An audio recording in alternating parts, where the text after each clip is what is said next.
Welcome to lesson number 2 in Module 1, From Idea to Business Project. In this lesson, you will learn the necessary steps to transform your idea into an actual project. A project always emerges from an idea that finds strength in a context, answering one identified need. Writing a project means building the idea with specific tools, starting from the context analysis, problems, objectives, need, to the definition of a preliminary project proposal. A correct context analysis is the fundamental first step, as it shows the real situation in which to work, with strong links to the life, problems, and needs of involved subjects. Thanks to the problem analysis, identifying objectives and fields of intervention is much easier. Problem analysis is the starting point of every project, and it expresses one or more negative conditions existing in the given context. To carry out a good problem analysis, you should start by directly asking the beneficiaries and potential stakeholders about the problems they face. Through surveys and questionnaires, you can also involve different actors, institution, organizations, etc. Once identified a number of problems, you can link them with cause and effect links in a problem tree diagram. It's better to avoid describing problems as lack of something, as this prevents any possible solution. The problem tree diagram should be designed with the help of eventual partners, beneficiaries, and stakeholders.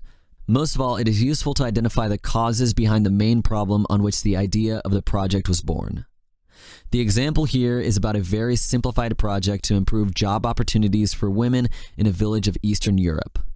To create the links between problems, it is useful to keep asking yourself why. Why women don't know where to leave their children? Because there are few nurseries and services for families. Why companies do not hire? Because hiring costs are too high, and so on. Once the problem tree is completed, you should transform the problems in objectives to be achieved.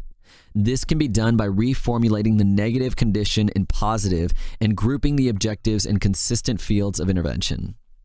It's better to express the general objective with the past principle as to communicate an actually reached positive condition, family income increased, instead of different forms that would suggest an action still not concluded, to increase or increasing the family income. Be careful. Transforming the problem in objective doesn't mean you have identified the solution.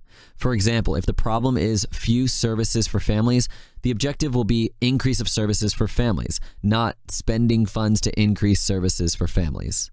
Not all the objectives here identified will be the objectives of the project. You could and should choose only some of them. In your objective tree, you should group the objectives in consistent fields of intervention. In blue, the field of public services. In purple, the education and training one.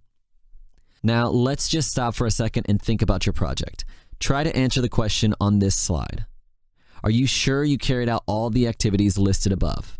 If your answer is yes, we can go on with the definition of the preliminary project proposal.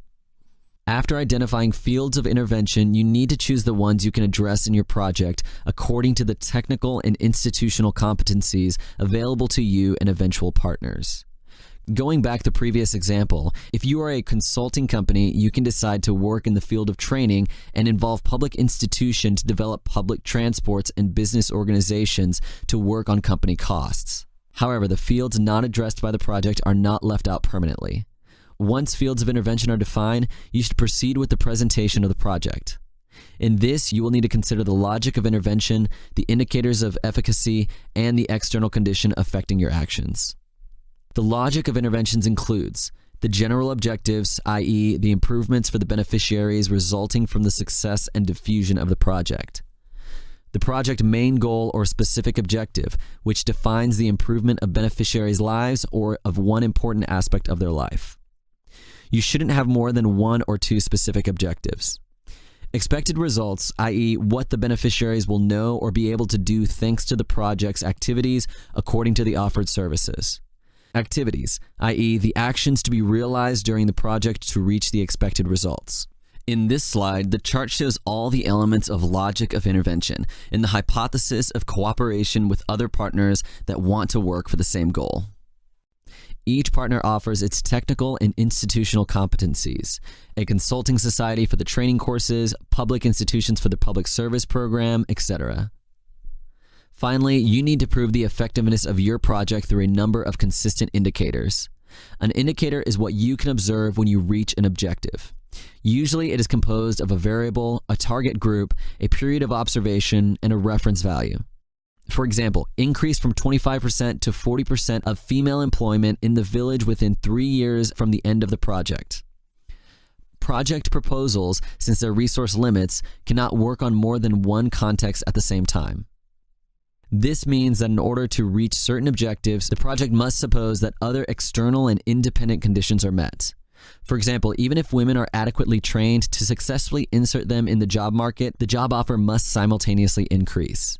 It's again time to stop and try to answer the questions in the slide. Are you sure you carried out all the activities also of this second part of the lesson? If yes, we can now move to the conclusions to go back over the main points of this lesson. You have reached the end of the lesson.